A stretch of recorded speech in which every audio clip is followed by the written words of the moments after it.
Halo teman-teman, nama saya Amira Apraria Kusnadi dari kelas AB 4207. Pada mata kuliah Tata Kelola Perusahaan, saya akan menyampaikan materi tentang Good Corporate Governance.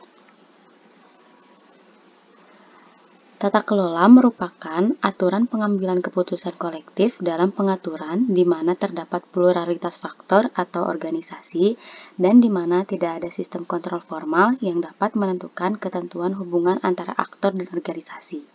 Dalam tata kelola dikenal dengan konsep tarif yaitu transparency, accountability, responsibility, independensi, dan fairness. Konsep tarif ini mampu membuat perusahaan mengelola perusahaan dengan baik dan optimal sesuai dengan peraturan yang berlaku. Lalu ada tata kelola dalam ilmu administrasi publik. Paradigma tata kelola adalah tentang pentingnya bagaimana interaksi pemerintah dan aktor non-pemerintah atau di luar pemerintah yang diarahkan dalam pengambilan keputusan kolektif. Ada 5 teori yang membuat tata kelola bekerja dengan baik, yaitu teori manajemen jaringan yang mengacu pada manajemen hubungan dalam jaringan yang ada. Lalu ada teori delegasi, yaitu kunci tata kelola yang efektif merupakan mendapatkan struktur delegasi yang baik dan benar. Lalu ada teori interpretasi sosial, yaitu hubungan tata kelola didorong oleh proses pertukaran antara yang diatur, terbuka, dikembangkan, dan refleksif.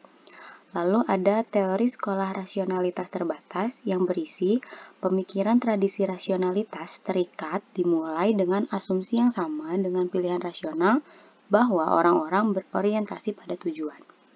Lalu yang terakhir ada teori kelembagaan budaya yang berisi kepentingan orang merupakan produk dari hubungan sosial. Lalu, ada governance dan hubungan internasional. Tata kelola telah menjadi perhatian utama dari disiplin hubungan internasional atau HI. Proses globalisasi yang sedang berkembang khususnya telah memicu isu-isu baru yang menyangkut pemerintahan, politik, hubungan antar negara, serta tatanan global. Lalu, dalam kaitannya, ada 3 hubungan kekuasaan, yaitu kekuasaan negara melalui pemerintahan global, yang kedua, keadilan arsitektur tata kelola global, yang terakhir, hegemoni neoliberalisme. Lalu, kaitan antara tata kelola dan kajian sosiolegal atau sosiohukum. Tata kelola yang baik itu menyangkut pembagian optimal antara pemerintah, pasar, dan masyarakat sipil, dan itu memerlukan perubahan hukum dan administratif. Lalu terdapat 3 pilar governance, yaitu terdiri dari organisasi yang berisi roles and responsibility, lalu reporting lines and the organization chart. Lalu yang kedua ada pilar delegation of authority, dan yang terakhir ada pilar policy.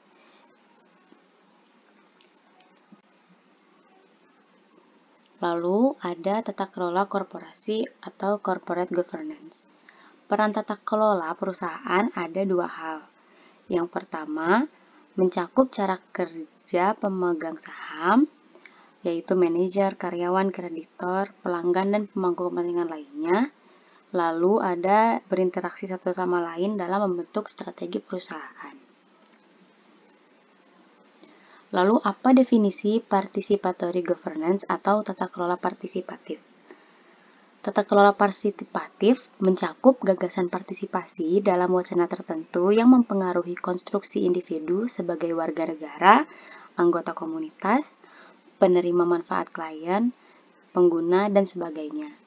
Lalu tata kelola partisipatif sebagai versi desentralisasi yang sangat demokratis yang didefinisikan oleh peningkatan cakupan serta kedalaman partisipasi kelompok bawahan dalam alokasi sumber daya yang berwibawa. Lalu tata lingkungan dalam lingkup environmental governance. Dalam environmental governance, fitur yang diperlukan dari tata kelola lingkungan global adalah tidak adanya otoritas tunggal untuk mengarahkan masalah lingkungan. Tata kelola global itu bisa disebut normatif tentang menyebarkan kekuasaan dari pusat kekuasaan hegemonik. Lalu, sejarah tata kelola lingkungan sendiri merupakan salah satu konflik antara negara maju dan berkembang dan merupakan kasus paradigmatik untuk dipertimbangkan dalam disiplin studi pembangunan kritis. Masa depan tata kelola lingkungan terletak pada konteks kekuasaan antara negara maju dan negara berkembang dalam konteks globalisasi yang sangat tidak setara. Lalu bagaimana secara munculnya OECD atau Organization for Economic Cooperation and Development? Organisasi ini berdiri sejak tahun 1948 yang menggabungkan 35 negara untuk menetapkan standar dan mendesain berbagai kebijakan untuk menyempurnakan fungsi ekonomi negara. OECD beranggotakan beberapa negara yaitu Amerika, Eropa yang terdiri dari Jerman, Austria, Belgia, Denmark, dan Asia Pasifik yang terdiri dari Australia, Jepang, Korea, dan Selandia Baru. Lalu, apa hubungannya audit dengan GCG? Dalam audit ada dua, yaitu audit internal dan eksternal.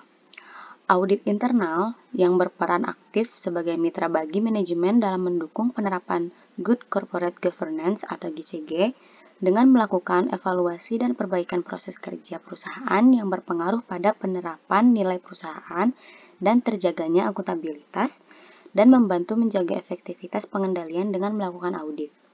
Lalu audit eksternal yang memastikan apakah laporan keuangan telah disusun atau disajikan sesuai dengan standar akuntansi dan prinsip-prinsip GCG yang diterapkan pada perusahaan.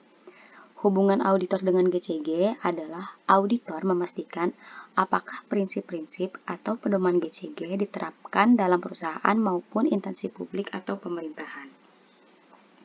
Apa itu 5 prinsip GCG? Yang pertama, perlindungan terhadap hak-hak pemegang saham. Prinsip kedua adalah perlakuan yang sama terhadap seluruh pemegang saham. Yang ketiga ada peranan pemangku kepentingan yang terkait dengan perusahaan. Lalu prinsip keempat ada pengungkapan dan transparansi, serta yang kelima akuntabilitas Dewan Komisaris atau Direksi. Sekian pemaparan materi dari saya, semoga teman-teman paham dan mengerti materinya. Terima kasih. Wassalamualaikum warahmatullahi wabarakatuh.